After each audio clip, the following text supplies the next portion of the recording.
It's going to be hard for the Ninja 500 to replicate the massive hype of the Ninja 400. First, let's take a guess at the Ninja 500's engine. And while we're at it, see if parts from the Sci 450 can be used to fix it up. First, this clutch cover gasket is exactly the same as the Ninja 400 and Sci 450. So that means we have an interchangeable part. Now let's look at the clutch. The clutch is still a slipper clutch. The clutch brand is FCC from Japan. Everyone knows the Ninja 400 loves to burn clutch plates. And these clutch plates on the Ninja 500 look identical to the Ninja 400's. I suspect they might have just increased the spring rate. Taking off the clutch basket, watch out for this gear. You must pay attention to the orientation of the oil pump drive gear. A lot of Ninja 400 engines end up being repaired because of this. Some owners replace the clutch themselves and put this gear in backwards. As a result, it fails to drive the oil pump. And then the engine gets completely seized. Let's look at its needle roller bearing. It uses a Japanese NTN bearing. The actual displacement of the Ninja 500 is 451 cubic centimeters. Right, it's not actually a full 500 cubic centimeters. It seems like many manufacturers nowadays name their models without basing it on the actual displacement anymore. The Ninja 400 and Ninja 500 share the same cylinder bore, both being 70 millimeters. So where does the difference in displacement come from? It's because the crankshaft stroke has been lengthened. As for its power characteristics, it will lean more toward improving low to mid-range torque. The camshaft caps show no signs of wear. Let's take a look at the camshafts. The camshafts are made of ductile iron. On the Ninja 400, they were forged before 2023, but switched to cast iron after that. The Ninja 500 went straight to cast iron right from the start. Forged parts are definitely more expensive, so we'd still prefer forged ones. The manufacturer probably figured this material is plenty for your needs. After all, ductile iron actually has slightly better wear resistance. Forged ones just offer higher strength. Anyway, if it were up to me, I'd want forged. What do you guys think? Now let's check out the valves. Looking at them like this, the valves look fine. Next, let's look at the camshaft journals. There are obvious signs of wear here. This engine suffered from improper maintenance, which is why it needs a complete teardown. Now let's look at the cylinder. The cylinder block uses an electroplated ceramic coating. Because it ran low on oil, the score marks are quite noticeable. However, the crosshatch honing marks still look fairly continuous. So you could technically get away with reusing this cylinder.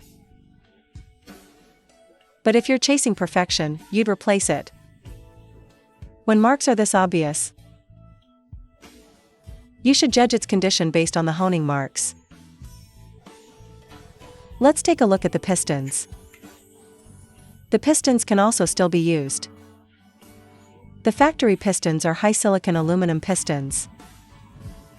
The top piston is usable, but the bottom piston has some pretty heavy scuffing on it.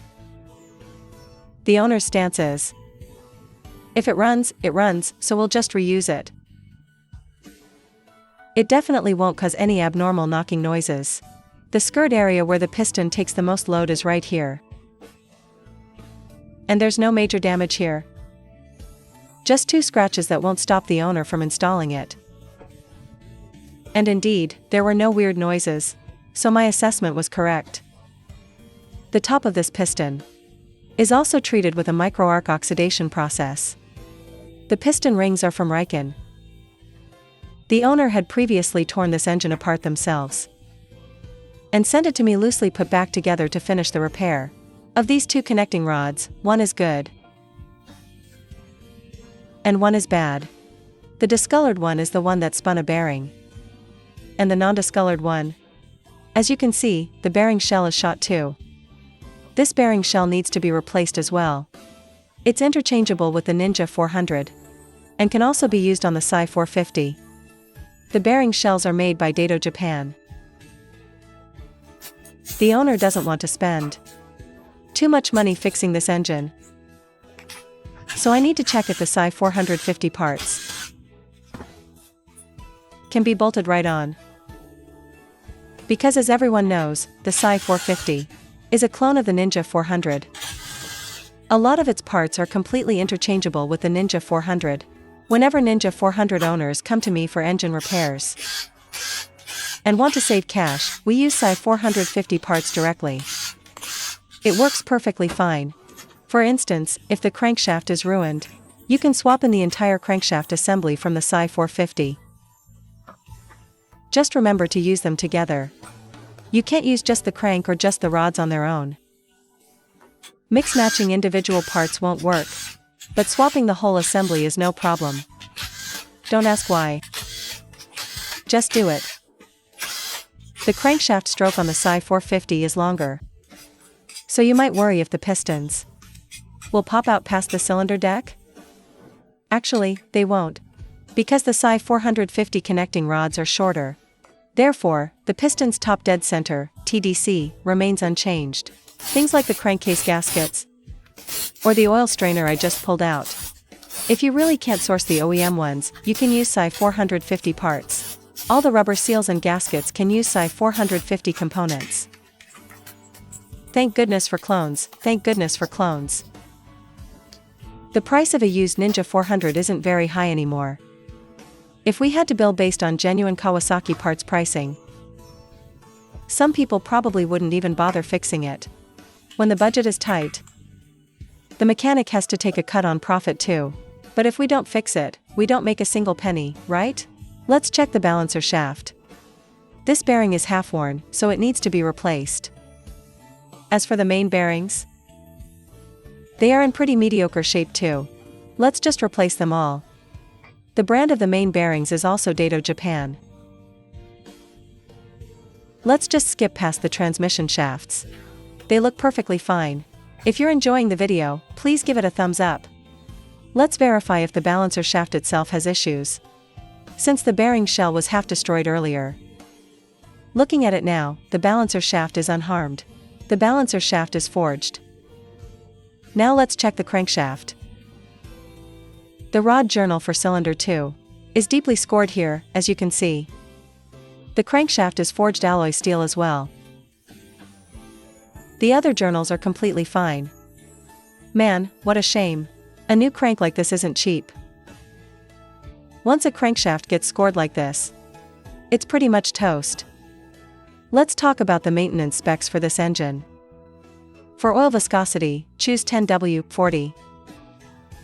Options like Shell Advance Ultra will work perfectly fine. They use a natural gas-based oil technology. The oil capacity is 2 liters. The alternator setup on the Ninja 500 is identical to the post 2023 Ninja 400. If I grab a balancer shaft from the Sai 450, it drops perfectly into the Ninja 500's bottom case. And if I take its camshafts, they also fit perfectly onto the Sai 450 cylinder head. But the crankshaft is a different story, unfortunately. Its main journals are thicker than both the Sai 450 and Ninja 400. So for this crankshaft, we'll just have to source a proper used replacement part. Another workaround is to use the crankcase halves from a Sai 450 or Ninja 400. That would work too. Alright, ultrasonic cleaning is all done. In the end, we went ahead and bought used salvage parts. Stay tuned for the next episode where we rebuild the Ninja 500 engine. Thanks for watching. That's all for this video.